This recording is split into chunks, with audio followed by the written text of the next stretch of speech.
اللهم صل على محمد وآل محمد. اعوذ باللہ من الشیطان الرجیم. بسم اللہ الرحمن الرحیم.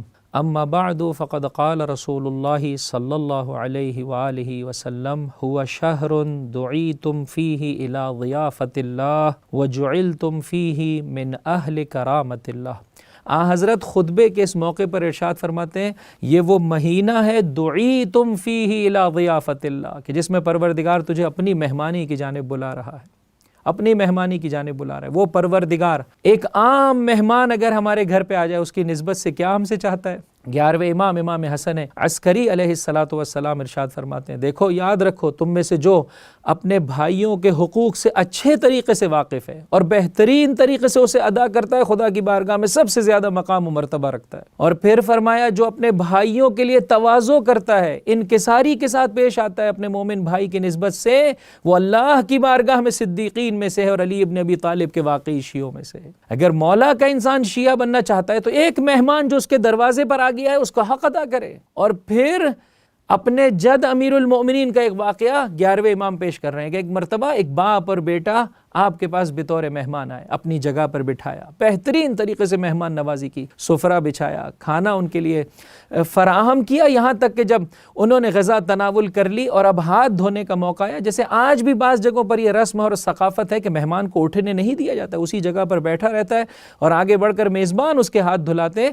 ایسے میں قمبر آگے بڑھے مہمانوں کے ہاتھ دھلانے کے لیے. مولا اپنی جگہ پر کھڑے ہوئے اور آپ نے آگے بڑھ کر چاہا کہ اپنے ہاتھوں سے مہمان کے ہاتھ دھلائیں. ایک مرتبہ چاہنے والا ہے، اپنے مولا آقا کی معرفت رکھتا ہے، زمین پر لوٹنے لگا، تڑپنے لگا، آقا یہ کیا ظلم ہے؟ فرمایا تجھے اس حق کی قسم کہ جو علی ابن ابی طالب کا تو اپنے وجود میں لیے ہوئے اور جس کا پاس رکھتا ہے اسی طرح سے ہاتھ دھو جیسے کہ قمبر تیرے ہاتھ دھلا رہا ہو. اس لیے کہ یہ میرے پروردگار کی جانب سے مجھ سے تقاضا ہے، میں خدا کی بارگاہ میں اس خدمت کے ذریعے سے بڑا مقام و مرتبہ حاصل کرنا چاہتا ہوں. عزیزو تھوڑی دیر کے لیے اس مقام پر رک جائیے. دیکھیں 11ویں امام اس واقعے کو ذکر کرنے کے بعد بیان فرماتے ہیں جو اس طریقے سے اپنے مومن بھائی کا حق ادا کرے، مہمان نوازی کرے، وہ علی ابن ابی طالب کا واقعی شیعہ ہے. میرے پروردگار تو ایک عام مہمان کے حق کو اس طریقے سے بیان کر رہا ہے. ماہ مبارک رمضان میں ہم میں سے ہر شخص کو پروردگار اپنی مہمانی کے لیے دعوت دے رہا ہے. تو تیری مہمان نوازی کا کیا عالم ہوگا؟ جو تیری بارگاہ کا مہمان ہو جائے اسے تو کیا مقام و مرتبہ عطا کرے گا؟ تو نے اپنی مہمان نوازی کے لیے بلایا ہے. ہر مہمان کے لیے قرن، عربی میں قرن کہتے ہیں پذیرائی ہے. جب بھی کوئی مہمان آتا ہے اس کی پذیرائی کی جاتی ہے. آقا میری بھی پذیرائی کر دے.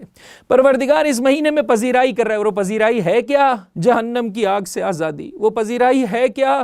جنت کا حقدار. وہ پذیرائی ہے کیا؟ انسان کا با تقوی اور پاکیزہ ہو جانا. اللہ کے رسول ارشاد فرماتے یہ وہ مہینہ ہے کہ جس میں تمہیں اللہ اپنی ضیافت کے لیے بلا رہا ہے، تجھے پاکیزگی کا تحفہ دینا چاہتا ہے. وَجُعِلْتُمْ فِيهِ مِنْ أَهْلِ كَرَامَةِ اللَّهِ. اور اللہ تجھے ان لوگوں میں سے دیکھنا چاہتا ہے جو خدا کی بارگاہ میں صاحب کرامت و صاحب شرافت ہے. کون ہے خدا کی بارگاہ میں صاحب کرامت و شرافت؟ دنیا والوں کے معیارات مختلف ہیں. دنیا میں پیسے اور روابط کی بل بوتے پر بلندی کا انتخاب کیا جاتا ہے. عزیزو خدا کے ہاں یہ معیار نہیں ہے. یہ وہ مہینہ ہے جس میں پروردگار ہم سب کو صاحب کرامت لوگوں میں دیکھنا چاہتا ہے. پس کیا چیز انسان کے وجود میں بڑھ جانی چاہیے؟